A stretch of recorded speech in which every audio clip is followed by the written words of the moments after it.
9장 6절 말씀입니다.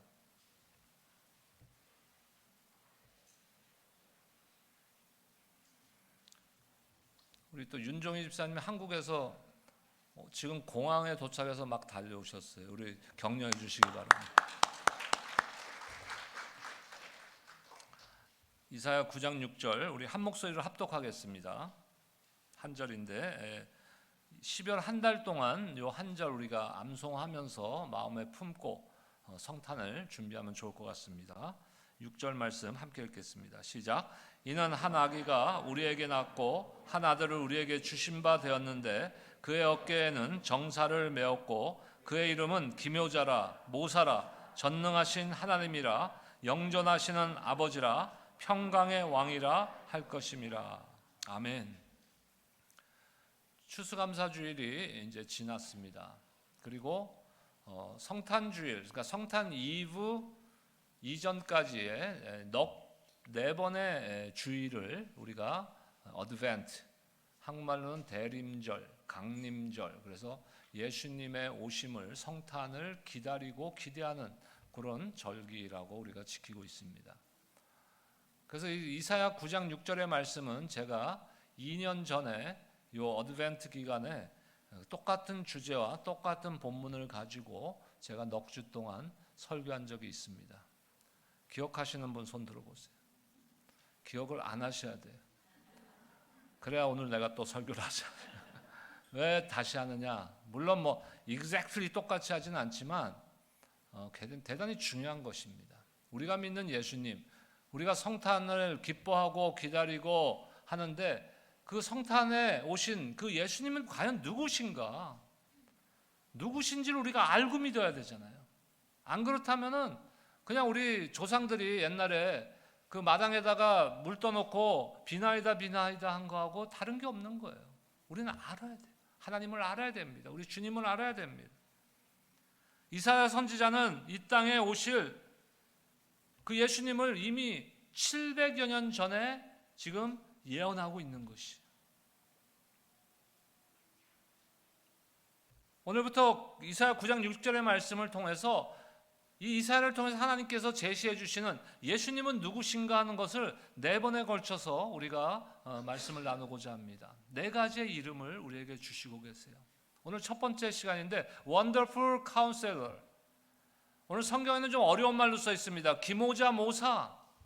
기묘자 모사. 기묘자가 뭐예요? 기묘하다. 사실 우리가 그 일상적인 그 현대 용어로는 언어로는 사실 잘 많이 사용하지 않는 단어이지만 기묘하다라는 것은 의미는 우리가 알고 있습니다. 놀랍다는 뜻이죠. 희한하다, 이상하다, 놀랍다 이런 뜻이에요. 성경에 보면요. 사사기 13장 18절에 보니까 삼손의 아버지가 마노인데 그 부부에게 여호와의 사자가 나타났어요.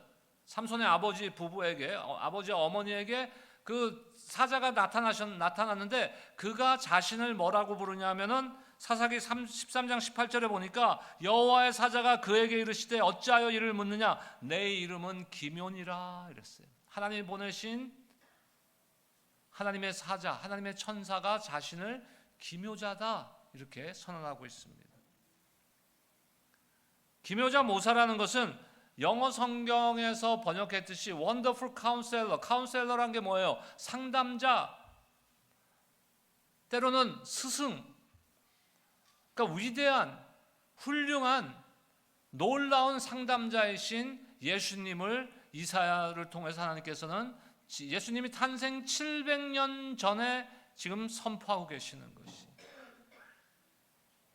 여러분은 중요한 문제를 결정할 때 아니면 내 앞에 어떤 어려운 문제가 닥쳤을 때, 풀 수 없는 문제가 닥쳤을 때 누구에게 조언을 구합니까? 많은 사람들이요, 전문가들을 찾아가죠. 학업을 위해서는 훌륭한 교수나 학자들을 찾아가서 조언을 구합니다. 사업가들은 성공한 사업가들에게 조언을 구하든지 아니면은 성공한 사업가들의 롤모델을 보고 사업의 계획을 세우곤 합니다. 신혼부부들은 오랜 세월 동안 건강한 가정을 이루어 온 그러한 부부들을 통해서 조언을 받기도 합니다. 정치가들도 그렇고 목회자들도 그래요. 저도 힘들고 교회 목회에서 어려운 어떤 결정적인 그 어려운 문제들을 결정해야 될 때, 중요한 문제들을 결정해야 될 때는 제 멘토 목사님을 찾아서 함께 의논하고 함께 기도합니다. 기도 제목을 쉐어합니다. 지난 목요일 날 우리 최병수 목사님과 함께 점심 식사를 나누면서 여러 가지 제가 갖고 있는 지금 앞으로 계획과 기도 제목들을 쉐어했어요. 이것이 잘못된 거 아니에요. 나보다 더 경험이 많고 더 지혜롭고 더 지식이 많은 그런 분들을 찾아가서 조언을 구하는 자체가 나쁜 것은 아닙니다. 그런데 중요한 것은 누가 나의 문제에 대해서, 내가 갖고 있는 이 어떤 문제를 결정해야 되는 것에 대해서 누가 가장 잘 이해하고 알고 계시냐 하는 것이에요. 이것이 중요한 것이에요. 우리의 진정한 상담자이자 스승 되시는 분은 예수님이심을 우리가 잊어서는 안 되는 거예요. 예수님께서 어떻게 우리의 가장 좋은 상담자와 스승이 될 수 있습니까? 그것을 다 열거하고 우리가 다 한번 이해해 보자면요, 오늘 하루 종일해도 부족해요. 성경에서 제시하는 예수님이 어떻게 훌륭한 스승이시고 선생님이시고 랍비시고 우리의 상담자가 되시나에 대해서 우리가 성경을 통해서 이해하자면요, 이거는 하루 이틀에 될 수 있는 문제가 아니에요. 그런데 오늘 본문을 통해서 그 중에서도 첫 번째 나오는 기묘자 모사, 원더풀 카운셀러, 훌륭한 뛰어난 스승, 상담자라는 그 내용에 대해서 우리가 한번 살펴보길 원합니다. 첫째, 예수님께서 우리의 고통을 가장 잘 이해하시는 분이라는 것이에요. 나의 고통, 나의 문제를, 그것이 영적인 문제든 육적인 문제든 아니면 물질의 문제든 아니면 내 육신의 질병과 어떤 연약함의 문제이든 그것을 가장 잘 알고 계시는 분이라는 거예요. 근데 알고만 있으면 무슨 소용이 있어요? 내가 여러분들의 문제를 알고 있어요. 아는데 무슨 소용이 있어요? 근데 I don't care. 만약에 그렇다면 무슨 문제가 있냐 이거예요. 여러분들이 저에게 기도 제목을 가지고 나왔어요. 목사님, 제가 병원에 갔는데 이런 진단을 받았어요. 그러세요? 알겠습니다. 그 다음에 뭐예요? 내 마음에 무엇이 있어야 돼요? 여러분들의 그 문제를 향한 이해와 궁휼한 마음이 나한테 있어야 되는 거예요. 근데 예수님은 그걸 갖고 계신 분이에요. 우리의 문제와 우리의 상황을 잘 이해하실 뿐만 아니라 우리를 긍휼히 여기시는 분이라는 거예요. 성경에, 옛날 성경에는 체휼하시는 분이라는 어려운 단어를 썼지만 지금 성경에는 동정하신다 이렇게 했어요. 긍휼히 여기신다, 불쌍히 여기신다는. 한번 볼까요? 히브리서 4장 15절 말씀 보겠습니다. 함께 읽겠습니다. 시작. 우리에게 있는 대제사장은 우리의 연약함을 동정하지 못하실 리가 아니요 모든 일에 우리와 똑같이 시험을 받으신 이로되 죄는 없으시니라. 우리를 불쌍히 여기시는데 어떻게 우리의 모든 문제와 상황을 그 누구보다도 잘 이해하고 계시냐 이거예요. 그것을 체험하셨기 때문에, 우리와 똑같은 시험을 받으셨기 때문에. 사람들이 흔히 위로하는 말로 여러분, 당신의 고통을 나는 이해할 수 있어요. 하지만 그거는 말뿐일 수도 있어요. 왜? 내가 그 똑같은 경험을 하지 않았었기 때문에. 말기 암 환자에게 집사님 그 병에 대한 고통을 제가 참 이해가 돼요. 공감이 돼요. 말로 위로는 하지만 내가 진짜 어느 정도의 고통인지는 경험하지 못한 거예요. 그냥 단지 막연하게 이것도 굉장히 큰 고통이겠구나 하는 마음은 있을 수 있지만 내가 경험하지 못한 거예요. 같은 상황에 처해보지 않았다는 것이에요. 가족을 잃은 슬픔은 가족을 잃어본 사람들만이 같은 공감대를 가질 수 있는 것이에요. 병에 걸린 고통은 병에 걸려본 사람들이 같은 공감대를 가질 수 있는 것이에요.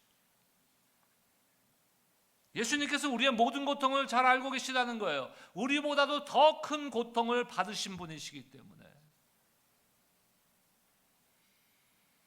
우리가 지금 어떤 어려운 상황을 지나고 있는지 정확하게 알고 계시는 분. 그리고 중요한 것은 뭡니까? 그분이 저와 여러분들을 불쌍히 여기고 계시다는 거예요. 저와 여러분들을 오늘 성경의 메시지로 따지자면 히브리서 말씀을 보면은 동정하신다 그랬어요. 불쌍히 여기신다. 여러분, 우리가 기도할 때 가장 먼저 해야 되는 기도가 뭡니까? 내가 원하는 기도 제목들 나열하는 것, 그것도 중요하지만 이보다 더 먼저 기도해야 되는 게 있어요. 그게 뭔지 아세요, 여러분? 주여, 나를 불쌍히 여겨 주시옵소서. 저는 항상 그 기도를 먼저 합니다. 주님, 부족한 종을 불쌍히 여겨 주시옵소서. 그리고 기도 제목들을, 여러분들의 기도 제목, 내가 알고 있는 여러분들의 문제들, 또 교회의 기도 제목, 또 저희 가정의 기도 제목, 저의 개인적인 기도 제목 쭉 기도를 합니다. 물론 그 기도 다 해요. 하지만 그에 앞서서 제가 항상 가장 먼저 하는 기도는 주여, 나를 불쌍히 여겨 주시옵소서. 여러분 꼭 기억하세요. 우리 주님께서 여러분들을 불쌍히 여겨 주시기만 하면은 모든 게임은 끝난 거예요, 여러분. 어떤 분들은 오해해요. 불쌍히 여긴다는 걸 마치 그냥 우리가 길거리에 있는 홈리스들을 우리가 동정하듯이 그런 걸 불쌍히 여긴다고 생각한다. 내가 한번 말씀드렸나요? 오래전에 제가 개척하기 이전에 섬기던 교회에서 신방을 했는데 제가 이제 식사 기도를 하게 돼 갖고 식사 기도를 했어요. 주여, 이 가정을 불쌍히 여겨 주시고 복을 주시되, 이렇게 해서 식사 기도를 했어요. 끝났는데 그 집에 그 와이프 집사님이 나한테 화를 버럭 내는 거예요. 밥도 먹기 전에, 식사 기도 끝나자마자. 목사님, 내가 뭐가 불쌍해요? 그러더니. 우리가 하나님의 말씀을 잘 이해해야 돼요. 그런 식으로 오해하면 안 돼. 하나님이 불쌍히 여긴다는 것은 오늘 히브리서의 말씀처럼 우리와 같은 고통을 받으셨고 우리와 같은 시험을 받으신 우리 주님께서 우리의 그 모든 고통과 문제를 공감하시고 우리를 동정하신다는 거예요. 안타까워하신다는 것이죠. 왜요? 예수님은 우리보다 더 많은 고통과 더 많은 문제를 경험하셨기 때문에. 여러분, 사람들에게 배신당한 적 있습니까? 예수님도 배신당하셨잖아요. 그것도 자기가 가장 아끼던 제자들에게. 억울한 일 당한 적 있습니까? 예수님이야말로 진짜 억울한 분 아니에요? 죄 없으신 분인데 십자가에 죽으시기까지 얼마나 억울한 분이에요. 육신의 연약함이나 병을 앓은 적 있습니까? 외로움에 처한 적이 있습니까? 예수님은 그것을 다 경험하신 분. 두려움에 쌓인 적이 있습니까? 예수님은 완전한 하나님이시고 또 완전한 인간이시기 때문에 두려움에도 쌓여 있으셨어요. 이 땅에 계실 때. 삶의 바닥을 치는 경험을 한 적이 있습니까? 십자가에 달리실 때 예수님께서는 삶의 바닥을 치신 경험을 하신 거예요. 그렇기 때문에 우리를 다 이해하시고 우리를 불쌍히 여기신다는 거예요. 우리가 서로 불쌍히 여기고 서로 동정하고 서로 이해하고 해야죠. 하지만 우리의 이해와 우리의 어떤 그런 동정은, 서로 긍휼히 여기는 마음은요, 완벽할 수는 없는 거예요. 그렇다고 하지 말라는 거 아니에요. 우리 해야 돼요. 서로 축복하고 위로하고. 지금 우리 김승미 권사님, 허무량 장로님, 그리고 우리 김진영 권사님 세 분 지금 한국에 가셨어요. 그러니까 김승미 권사님 어머니 오늘 광고 보셨죠? 소천하셨고, 허무량 장로님한테는 장모님이시고, 김진영 권사님께는 시어머니세요. 보통은 우리가 교회에서 조화를 보냅니다. 이제 그 장례 일정에. 이번에 제가 따로 보냈어요. 교회 여러분들 교우 일동으로 해서 보냈지만 제가 따로 또 보냈어요. 보통은 안 보내요. 그 교회 이름으로만 하나 보내는데 왜 보냈냐? 제 마음에 작년에 소천하신 우리 김종수 장로님이 생각이 딱 나는 거예요. 아들을 먼저 보내시고. 김종수 장로님 저보다도 한 살 아래세요. 나이가. 그 마음이 딱 드니까 1년 반 정도 후에 아들이 소천한 후에 이제 어머니가 소천하셨는데 그 마음이 어떠실까? 돌아가시기까지. 우리가 서로 그런 이해하고 불쌍히 여기는 마음이 있어야 돼요. 옆에 분들 한번 보세요. 앞뒤. 옆에 없으면 뒤 보고, 뒤에 없으면 앞에 보고. 불쌍하십니다. 우리가 이 이해를 잘해야 된다니까요.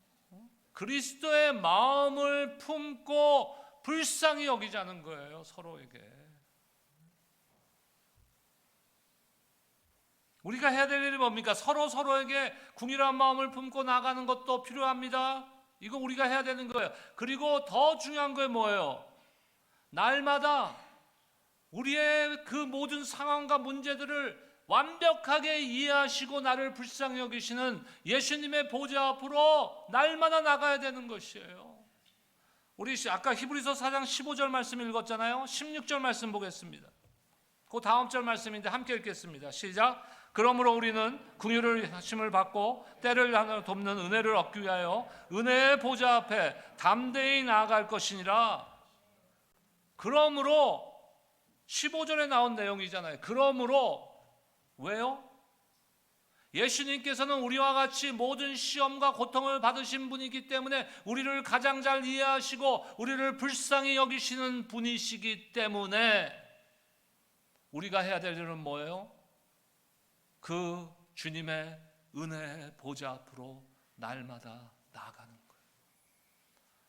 여러분 힘든 일이 있습니까? 억울한 일이 있습니까? 사람들 찾아다니지 마세요. 먼저 뭐예요? 주님 앞에 엎드리세요. 주님 앞에 호소하세요. 주님, 내가 이렇게 억울해요. 주님 다 알고 계시지만 또 한 번 호소하세요.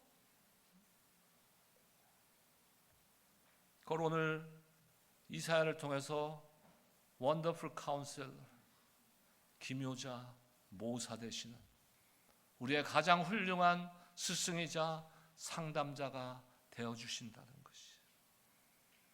수고하고 무거운 짐진 자들아 다 내게로 오라 하셨어요. 나와 함께 멍에를 베고 내게 배우라. 그리하면은 너희들의 멍에가 가벼워질 것이다. 왜요? 주님의 멍에는 가볍고 쉽기 때문에. 우리가 지고 가면은 무겁고 힘든 거예요. 하지만 주님이 함께 지고 가시면은 그 멍에가 가볍고 쉬워진다. 의사나 상담사에 가서 상담을 할 때 여러분 의사와 약속을 하고 의사한테 진료를 받으면은 뭘 해야 돼요? 그냥 공짜로 해줘요? 뭐 메디칼로 가면 공짜로 할 수도 있어요. 돈 안 낼 수도 있어요. 근데 여러분들이 돈 안 내지 의사가 돈 안 받는 건 아니에요. 그렇죠? 죄송합니다. 여기 우리 의사 선생님들이 몇 분 계신데 직업이잖아요. 직업이잖아요. 하지만 예수님은 우리에게 대가를 요구하지 않으세요.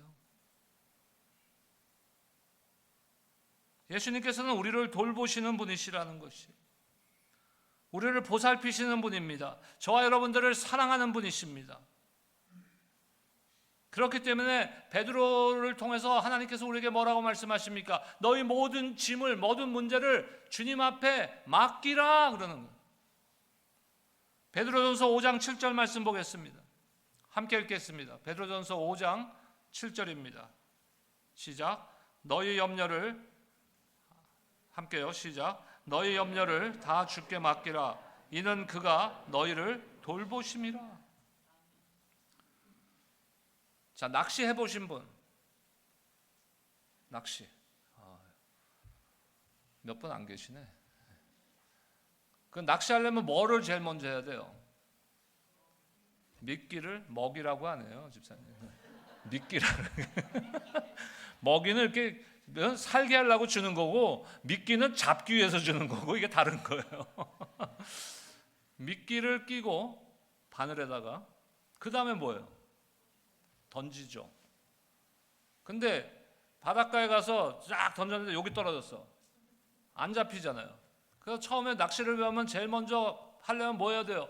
멀리 던지는 거죠. 이게 딱 잡고 릴을 잡고 있다가 탁 놓으면서, 전 낚시 안 해봤어요. 근데 딱 놓으면서 멀리 가게 이게 하는 것이 필요한 거예요. 그걸 뭐라 그래요? 캐스트 한다 그래요. 캐스트. 여기서 지금 말한 맡기라, 주님께 맡기라는 단어가 바로 그 단어예요. 한국말로 다시 번역하면 던져버리라는 거예요. 낚시할 때 멀리 던져버리듯이 던져버리라는 거죠. 우리는 주님 앞에 주님 이건 좀 맡길게요 하면서도 아직도 내가 갖고 있어, 그 문제를. 아직도 내가 끙끙대고 있어, 그 문제를 쥐고.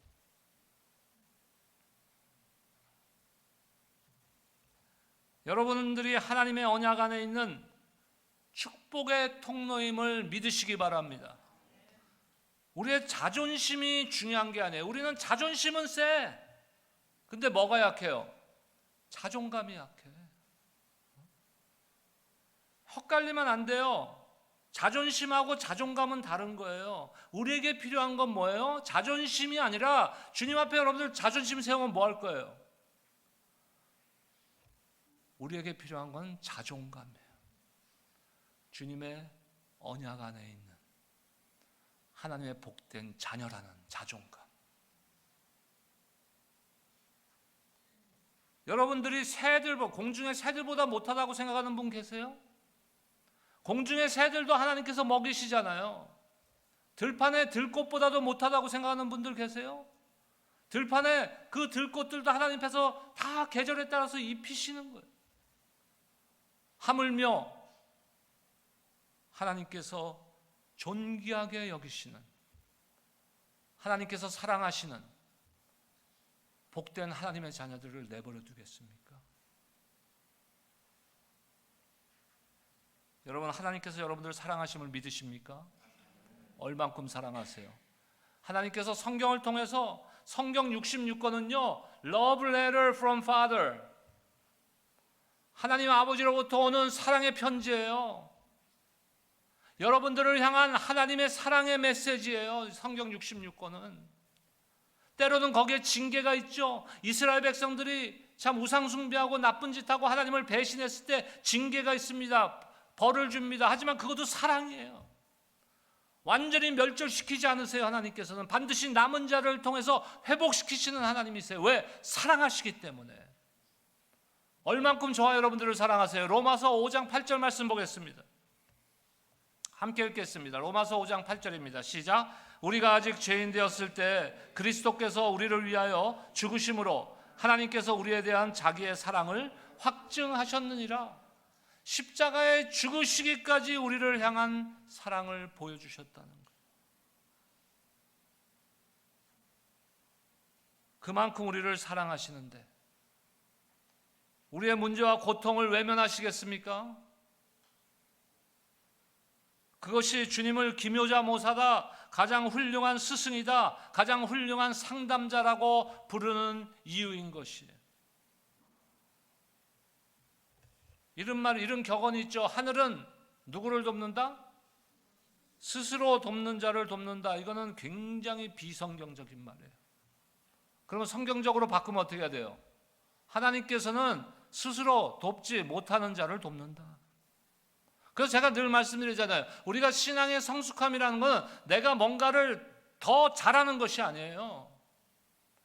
내가 할 수 없는 게 많아지는 것이 성숙함이에요.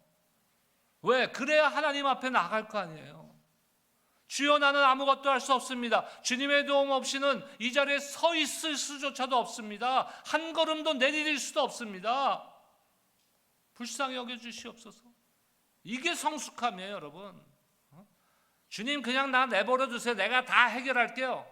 뭐 교회 문제 있어, 가정의 문제, 뭐 사업의 문제, Don't worry, 주님. 내가 얼마나 똑똑한데, 내가 얼마나 경험이 많은데, 내가 사업을 얼마나 잘하는데, 내가 교회 목회를 얼마나 잘하는데, 주님 안 도와주셔도 돼요. 그거는 어린아이예요, 어린아이, 미성숙.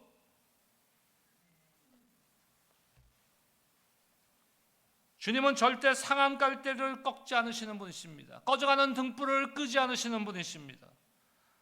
왜요? 주님께서 저와 여러분들을 사랑하시기 때문에. 우리의 모든 일에 주님은 포커스하고 있어요. 사랑의 반대말이 뭐예요? 무관심이에요. 그렇다면 사랑이라고 뭐예요? 관심을 갖는 거예요. 여러분들 자녀들을 사랑하죠? 근데 관심은 없어요? 그건 사랑하는 게 아니에요. 저한테 상처 주지 마시고 잘 대답하세요, 이거. 여러분 저를 사랑하십니까? 이거 봐. 이제 상처, 이거는 내년까지 가는, 내년 연말까지 가는. 서로 사랑하면 관심을 갖게 되는 거예요.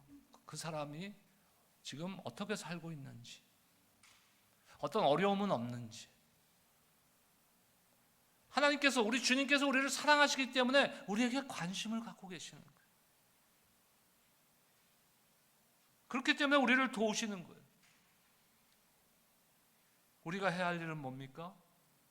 주님 앞에, 그 부르심 앞에 응답하고 나아가는 거예요. 은혜의 보좌 앞으로 주의 초청 앞에 아멘으로 응답하고 나아가는 것입니다. 이 일을 위해서 예수님께서는 저와 여러분들과 예수님의 관계를, 어떤 관계를 유지하길 원하세요? 친밀한 intimate relationship, 친밀한 관계를 원하신다는 거예요. 친밀한 관계. 뭐 예수님이 누군지도 모르겠고, 뭐 신앙생활은 태어나서부터 했으니까 뭐 그냥 교회는 다니고, 그거를 친밀한 관계라고 하지 않습니다. 저희가 금요예배 이름이 인카운터라는 거는 한국말로 하자면은 대면이라고 저는 번역하는데, 직역하면 대면이란 뜻은 아니에요. 여러분 4차로, 그 교차로가 있어요, 도로가. 근데 이쪽으로 가는 차랑 이쪽으로 가는 차, 아니면 서로 마주오는 차가 확 부딪혔어요. 그게 인카운터예요. 서로 마주오는 차들이 쾅 부딪혔어요. 이게 인카운터예요. 그러니까 주님과의 인카운터, 주님을 대면한다는 것은 그런 거예요. 그게 친밀함이에요. 주님을 꽉 만나는 거예요. 그냥 딴 길로 가는 거, 그렇게 지나가는 거, 주님 잘 가세요. 이게 친밀한 관계 아니에요. 요한복음 10장 27절에 보니까 내 양은 내 음성을 들으며 나는 그들을 알며 그들은 나를 따르느니라. 이게 친밀함이에요. 예수님은 우리를 알아요. 우리는 주의 음성을 알고 주님을 따르는 거예요. 이게 친밀한 관계예요. 그렇다면 우리가 무엇을 해야 돼요? 주님의 말씀을 들어야죠. 주님의 말씀을 들어야 되죠. 어떻게 됐습니까? 첫째는 성경 말씀을 통해서 듣는 거예요. 시편 119편 105절 말씀 볼까요?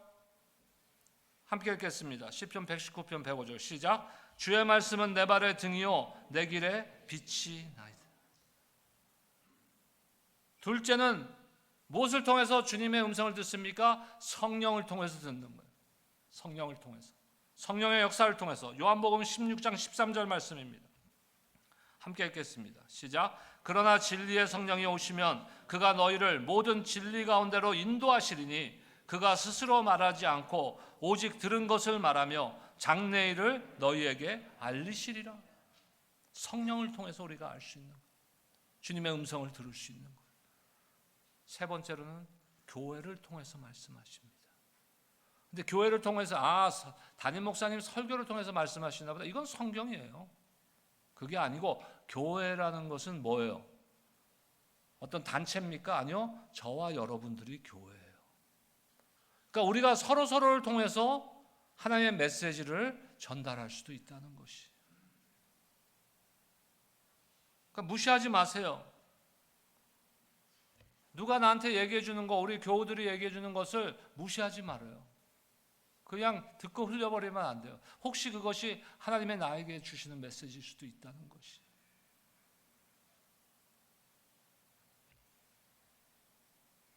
모세가 광야 생활을 통해서 이스라엘 민족을 인도해 가는데 많은 문제들이 있었죠.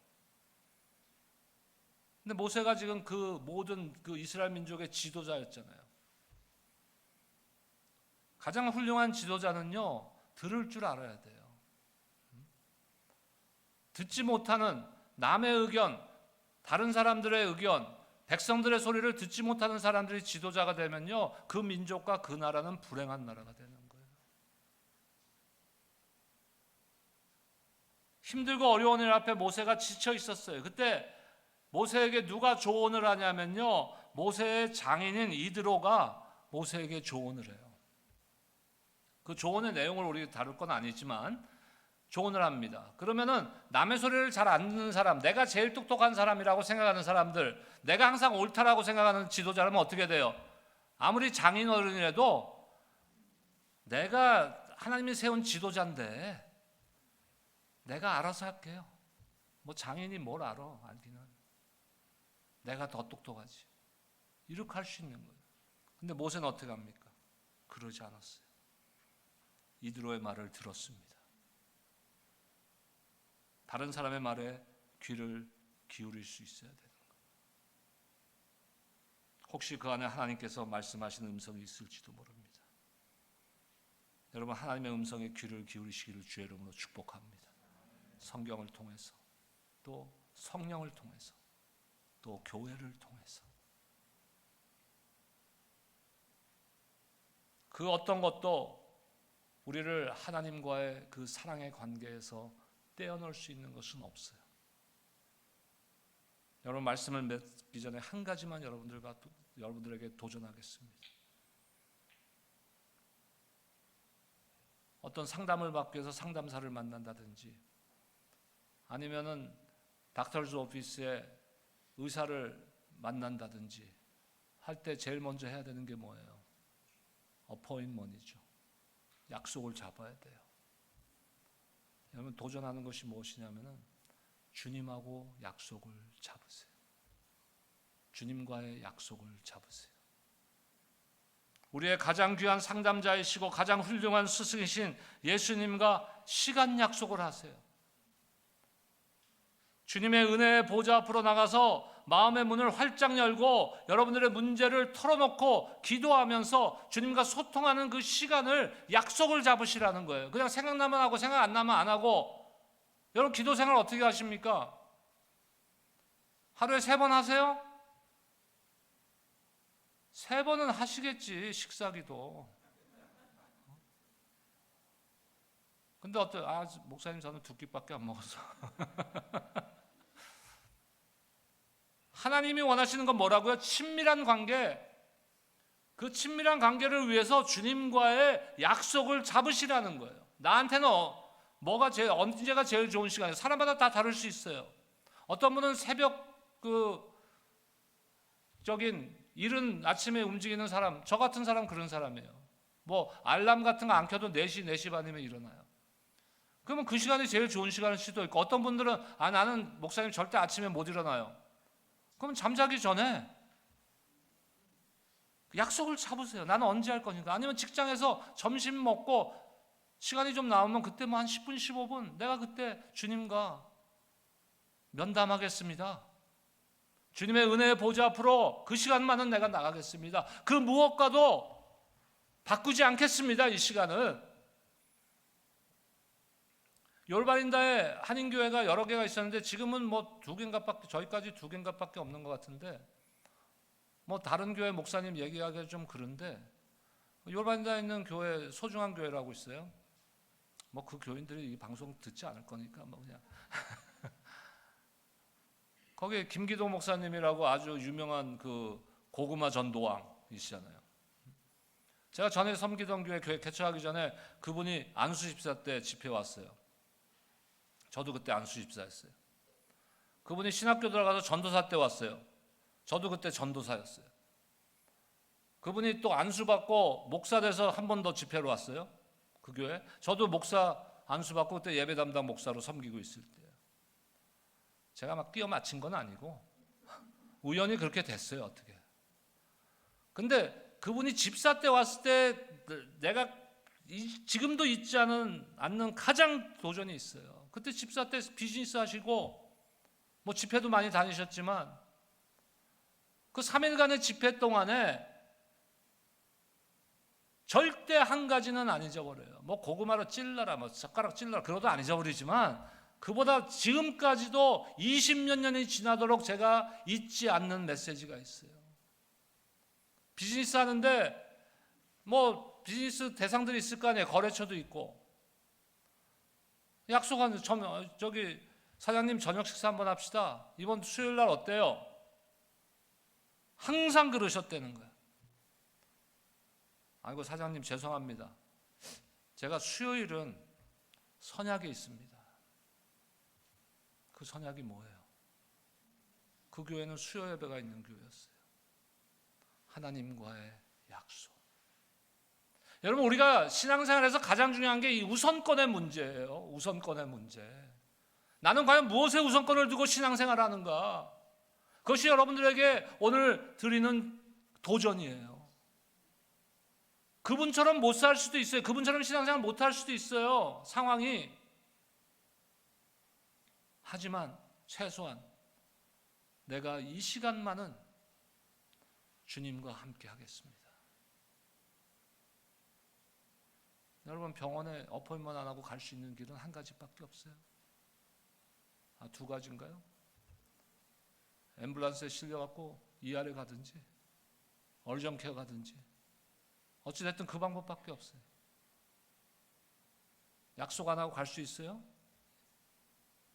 여러분 주님과 약속하세요.